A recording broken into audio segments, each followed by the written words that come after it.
I think the old ways of doing access management and venue management are very much on their way out. I think digital credentials are going to be the de facto way of doing that going forward. And one of the core concepts of self-sovereign identity is that you own your own identity and you own your own credentials. I firmly believe that the future lies with us having control over our identities and not giving that control over to a single entity or indeed to multiple entities. So we've worked closely with both Apple and Google on this. Our Pass Creator team have been working closely with them for several years now. These native wallets are the future of us carrying around our identities, and both Google and Apple know this. They are very much connected with these efforts to provide interoperable self-sovereign identities that are in the hands of the user, that the user has control of. What is really good for us here is that we are preempting this, and we are positioning ourselves to be, when that happens, to be already using the ledger.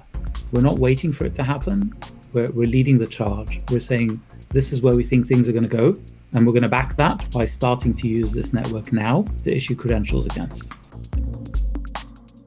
Hey, you're listening to the Loop Experience podcast.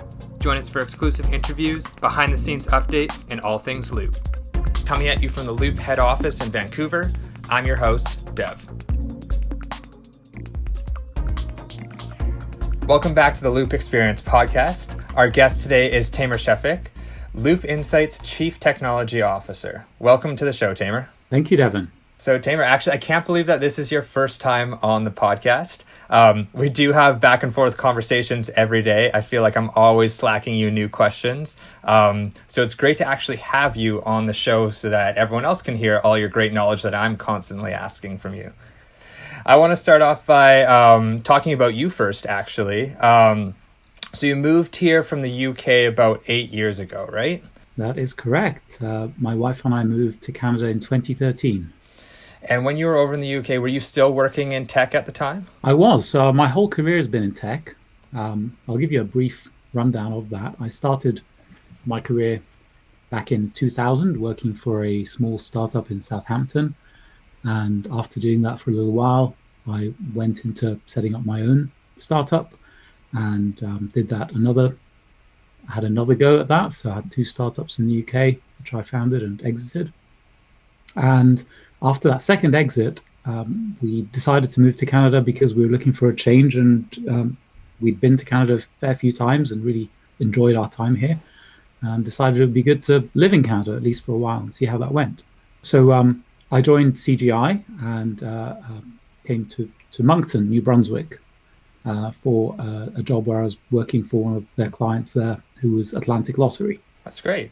And while you were over there, were there different kinds of aspects? You said that you were working in startups. What kind of technology were you working in? So most of my career has been spent building web applications and integrating web applications with existing platforms. E-commerce was a very big part of that.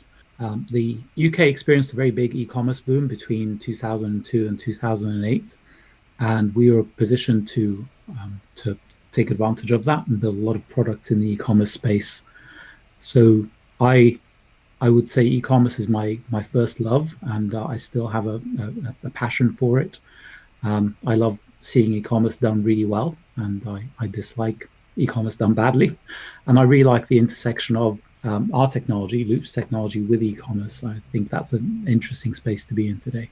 That's great. And then you were able to actually transition into a position at NTT Data, which is the last position that you came to us from. What kind of projects were you working on there? So when I started work at what became NTT Data, it was a company called Sierra Systems, which was a Canadian consulting company. I was based in the Victoria office, and almost all of my work was with the province of BC. So I looked after clients such as BC Justice, that's Attorney General, BC Citizen Services. And I, with my teams, worked on a lot of the core systems that are used by these ministries to run BC, essentially, to run all the systems that we as BC residents rely on. And all of those really tie into, like you said, what we're doing at Loop here. So kind of my next question is, why did you make this switch to Loop? And it kind of looks like a simple adjustment, just you love working at startups, you were already working in the technology. Was that really the reason why you moved over to Loop? Yeah, sometimes the right opportunity comes along at the right time, and Loop came along at the right time. It was a really good intersection between my interest in digital identity and how we prove a person is who they are and who they say they are, and give them access to something. And I like what Loop was doing in that space. It was going at a much faster pace, as is always the case with private sector, going at a much faster pace than public sector are able to go at. The opportunity presented itself, and I think I was also ready to go back to a startup. Having spent 8.5 years in the corporate world, it was maybe time to revisit my startup roots. I like both. I think there are definitely things to be said for working in a corporate environment. You get structure and you get resources that you don't have in a startup. But if you, like me, enjoy the fast pace of doing things and being able to get products to market quickly, startups are definitely appealing as well. And you touched on digital identity there. Can you give our listeners a little bit more insight into what digital identity is and how that's applicable to what Loop is doing? Now you're coming on to one of my favorite topics. I would love to. One of the most important things to us as humans in our civilization is being able to prove that I am who I say I am and that I'm entitled to do the thing that I say I'm entitled to.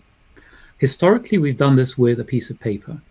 So if you look back over the last couple of thousand years, you've been issued with a piece of paper of some sort that says, this person is Devon, and Devon is entitled to access this building or access this country, a passport, entitled to drive in this jurisdiction. That worked great for many, many years because it was fairly hard to forge these credentials. So up until about the 70s, if you had a piece of paper that proved that you are this person and that you had the right to do something, forging it was fairly complex, and making a good forgery, a forgery that couldn't be detected, was hard. That all went away in the 70s with advanced print technology, digital print technology. And by that point, anyone could fake anything with a very high degree of accuracy without too much trouble or too much cost. And so we started looking at add-ons, at alternatives that we could build on top of those systems to provide the same level of assuredness that we had before it became easy to forge them. That was going fairly well until the internet came about, and then everything broke again, because on the internet, as they say, no one knows you're a dog or not a dog, as the saying goes. The internet doesn't have a system for providing that level of trust that we expect in the physical world. It's one of the biggest problems of our time. How do you solve identity on the internet? Right now, we use passwords, and passwords are a terrible way of doing this. We all know the struggles that come with passwords. Either you use the same password on multiple sites and you can remember it, or you use multiple passwords and you can never remember them. You have to use a password manager, which then becomes itself your single point of failure. If you lose access to it, you lose all your passwords, or if someone gains access to it, even worse, your entire presence is compromised. Solving that question, how do we give ourselves back a high degree of assuredness in our digital identity online, is one of the greatest challenges, and I think it's a great field to be working in today. And I have a quick question around that. Why do you think it's taken so long for us to either establish a way to do identity easily online? Is it because there's so many different players in the field and so many people want to have their own version of how that identity happens? I think that's part of it. I think there's two answers. Firstly, it's a really complex problem. So there isn't one simple solution to it. Whatever solution we end up with is going to be a fairly complex solution to solve the complex problem. But also, it is what you just said, which is that there are a whole bunch of players in this space. And I think that's the right thing. It's correct that there should be a whole bunch of players. I don't think any of us would want a single authority owning our digital identity. The question then becomes, how do you provide interoperability between all of these players? How can you allow for a system where digital identity is provided by a whole bunch of different issuers and verified by a whole bunch of different verifiers, but you have a good level of interoperability between them so that they're able to trust each other's issued credentials? And that, it leads us perfectly right into our newest partnership with the Sovrin Foundation. First of all, what they're doing is super cool, and I'll let you talk a little bit on that too. But can you give us some background on who the Sovrin Foundation is? Absolutely. I'm very excited about this. So for those who haven't been following, we Loop Insights has just become a steward of the Sovrin network. And that's a really exciting move for us. So I'm glad I get to talk about it today. Sovrin is a nonprofit whose role it is to maintain the Sovrin network. And the Sovrin network is a public ledger which supports a set of open standards for self-sovereign identity, digital identity. I'll dig into a bit more detail of that to explain what it is. So it's a network which is a blockchain-based, hyperledger-based network. That's the technology that sits behind it. It leverages open standards which have been published and adopted by the W3C and is built on Hyperledger, which is maintained by the Linux Foundation. So all of this is built on open standards and open source software. That's a really important point, because if you want to build a system that is interoperable, that is open for everyone to use, that is not proprietary, it has to be built on open standards and on open source software that's available to everyone. So this network is a network of nodes all running Hyperledger, on which any organization can publish what's called a DID, a decentralized identifier. And this DID is a way for that organization to say, we're going to issue credentials which are going to be signed by us and verifiable against our DID that we've published on the Sovrin network. That means any organization can issue a credential that can be held by anyone, and any other third-party organization can validate that credential, can check that that credential was really issued by that organization that issued it. We, as a company, we have been issuing credentials for a long time now. You know that. We issue wallet passes that give people access to events or to venues or to special offers. So far, when someone has needed to validate one of these credentials, they've had to access our system. So they take the credential and then they have to contact our servers and say, is this thing real? Is it valid? This latest move enables us to sign these, to back these credentials with a record on the public blockchain, which means anyone can go and validate that credential against that public blockchain. This is a really important point because, one, it provides interoperability. It means anyone can go and validate the credentials that we issue without coming back to us. They don't have to go back to the Loop system to check that the credential that Loop issued is valid. But secondly, and this is a really important privacy point, because they don't have to come back to us, we don't have a record of every time your credential gets validated. So you're not leaving a trail behind you everywhere you go of every time you use your credential. It levels up your privacy in a way that any centralized system can never do. It gives you a level of privacy because only the verifier that you've authorized to go and check your credential will go and check your credential. No one else will know about that. It's a transaction that's between you and that verifier. What you're saying is very high level and technical. How would we put this in a way for our listeners to maybe understand it in a way of how you would use it as a wallet pass? For example, I have a promotion for brand A on my wallet pass. I go to the store, I redeem that through either the Smart Tap NFC check-in or a barcode scan. What is it that Sovrin is supplying to us that really increases the privacy of that transaction? Yeah, it's great to dive into an example. So yeah, thank you for going there. The store where you're redeeming your voucher, in order for them to validate your voucher, they don't have to go and connect to our system. They go and connect to the public blockchain and check it against that. They can immediately see whether it's valid, so it was issued really to you, and they can see if it's been revoked. So we can revoke a credential, and that's available on the blockchain as well. That means two things. It means massive interoperability. They're not having, those organizations verifying the credential don't have to come back and connect to our system, which means we can expand the use overnight to many, many more organizations. The public blockchain can support a vast number of queries. We don't have to scale our systems because they can just go and query the public blockchain. And on top of it, let's say this voucher that you're using gives you access to discounts at multiple stores. You walk into store A and you get your discount. And then you walk into store B and get another discount, which the voucher also entitles you to. Each of those stores is going to validate your voucher against the blockchain. There isn't a single third party who knows that you've been to store A and store B. That's something that's left up to you. If you want to reveal that, you can. It might be in your interest to reveal it because that might open up other discounts to you.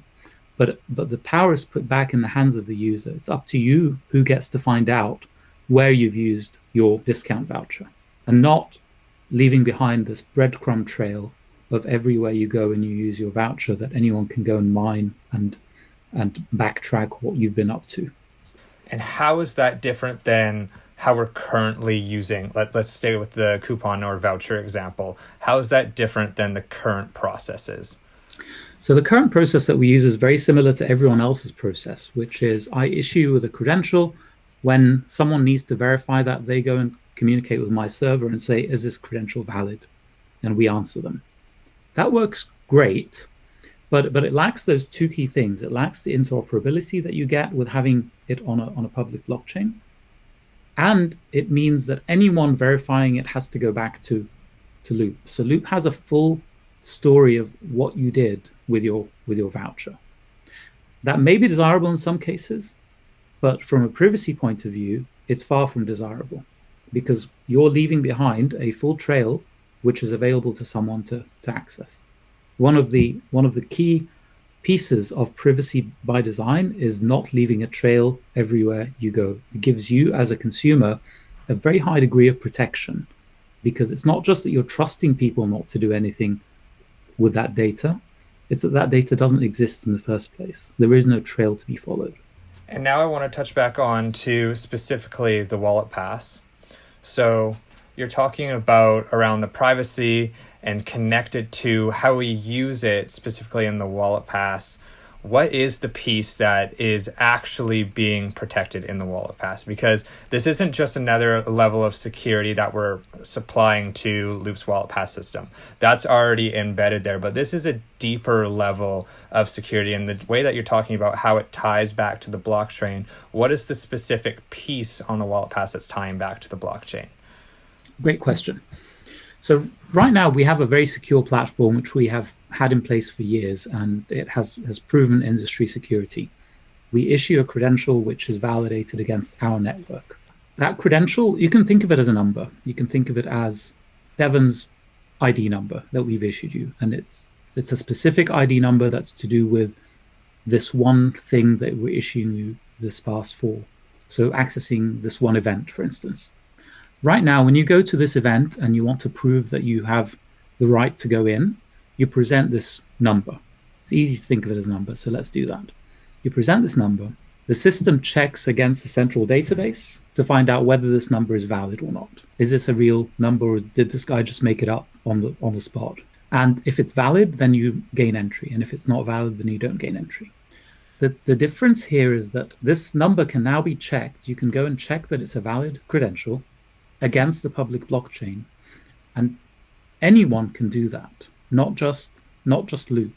So any third-party organization that you present your credential to can go and check whether this is a real credential that's been issued to you or not. They can also check whether it's been revoked or not. Right now, if we revoke a credential, it's just not on our system anymore, and it will come back as having been revoked, but only we can check that. Having it checkable against the public blockchain means any organization can go and check that. Any organization that you as a user authorized to go and check it can go and check it. And the third thing, which is also important, because it's a blockchain-based credential, it's immutable.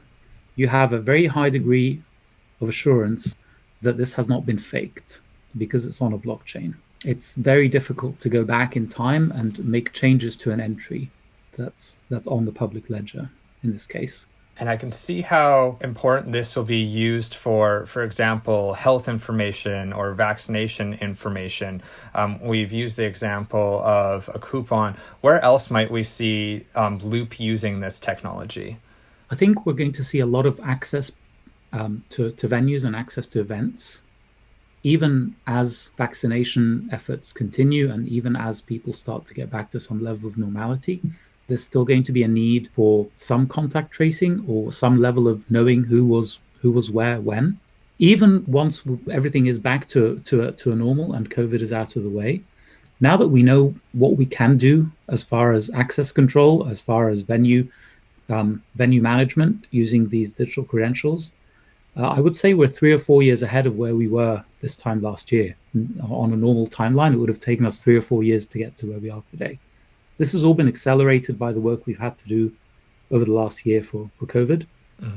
So I think the old ways of doing access management and venue management are very much on their way out. I think digital credentials are going to be the de facto way of doing that going forward. And something interesting you said there, we kind of started off talking about how there are so many different companies that may want to own a certain credential or way that you authenticate or validate an identity. We've chosen to partner with the Sovrin network. Why is it so important that we've chosen that blockchain? The fact that it is, the Sovrin are one of the main driving forces behind self-sovereign-identity. And one of the core concepts of self-sovereign-identity is that you own your own identity and you own your own credentials. Just like in the old days, in the paper credential days, when you'd be issued with a credential and you held it in your wallet and you got to choose when you used it. You weren't forced to use it at various points. You weren't forced to present it. It was always up to you to decide when to use that credential to prove something. That's what self-sovereign identity is about. It's having control over your credentials that you're holding, knowing when you're using them, and knowing who you're using them with, who is accessing them for you to be able to prove something. I firmly believe that the future lies with us having control over our identities and not giving that control over to a single entity or indeed to multiple entities. And our joining of the Sovrin network is our way of contributing to that community who are doing some great work, some very important work. It's a community which is made up of not just Sovrin, but all of the pieces that Sovrin relies on. So all of the open standards and open software pieces that Sovrin relies on, that's the broader community. So W3C, who set the standards for all things web, have spent a huge amount of time thinking about these complex problems and defining architectures for solving them. So you can go on the W3 site today and W3C site today and read about self-sovereign identity and about DIDs, decentralized identifiers, and about the open standards that are around those. You can also go and look at Hyperledger and look at the source code of Hyperledger and how it works. And I think it's these open standards that will protect us as consumers and give the power back to consumers. And Sovrin's actually really excited about our partnership because we're using the application in a different way that they haven't seen one of their partner use it yet. Can you talk a little bit more about that? Yeah, so we're in a unique position in that we're not starting from a point of having no credentials. We've issued many credentials. We've issued millions of these credentials to users already.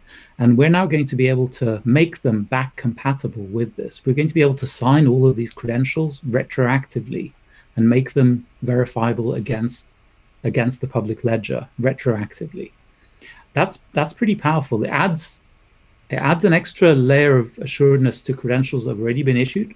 It adds a layer of interoperability to those credentials, which doesn't currently exist. And it adds a whole bunch of users to this network who in many cases won't have heard of it. There are a few problems to solve around this. It's quite a complex technical problem to solve. We're pretty much there. We've got a very smart engineering team, as you know, who've been working very hard on how to solve this. And we've got some very innovative approaches to solving it. But to me, what's exciting is we're not building a credential base from scratch. We've already issued all these credentials. They're in the field now.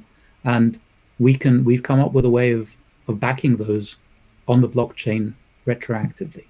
And I think maybe another reason why it's taken so much development effort is because we're actually one of the first companies that is doing it in this certain way. So there's no other real company to look at for guidance. Can you talk a little bit more about that side of is developing something that we don't have a playbook for, but we are working with that network to develop this application?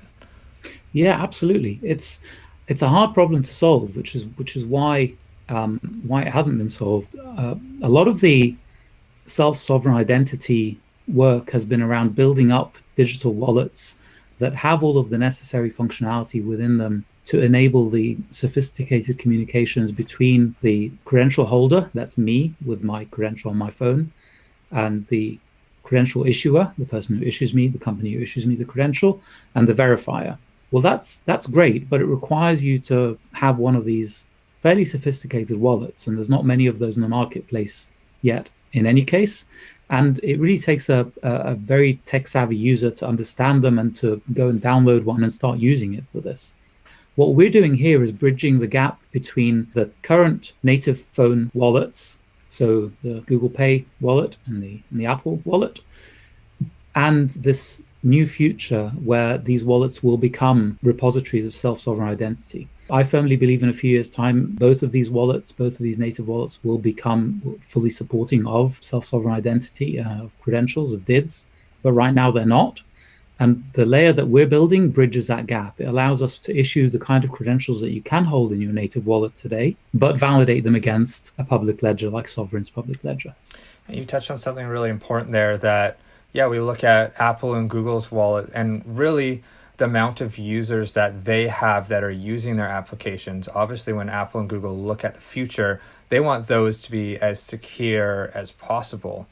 Can you talk a little bit about kind of the conversations maybe that we've had with those companies and the applications that we're applying to this in this level of blockchain authentication? Absolutely. So we've worked closely with both Apple and Google on this. Our past creator team have been working closely with them for several years now on evolving those wallets. I don't have direct insights into how they're planning to evolve them, but I think it's fair to say that these native wallets are the future of us carrying around our identities. And both Google and Apple know this. And they are very much connected with these efforts to provide interoperable self-sovereign identities that are in the hands of the user, that the user has control of. I'd be very surprised if we don't see evolution of these wallets on both platforms in that direction over the next couple of years. What is really good for us here is that we are preempting this and we are positioning ourselves to be, when that happens, to be already using the ledger. We're not waiting for it to happen. We're leading the charge. We're saying this is where we think things are going to go, and we're going to back that by starting to use this network now to issue credentials against. I think that's a really key important piece there that you said, that we're looking and saying, hey, this is what we see the future as. That's what we're moving towards. Can you talk about a few other companies that are partnered right now with the Sovereign Network, and who else is kind of believing in this future as well?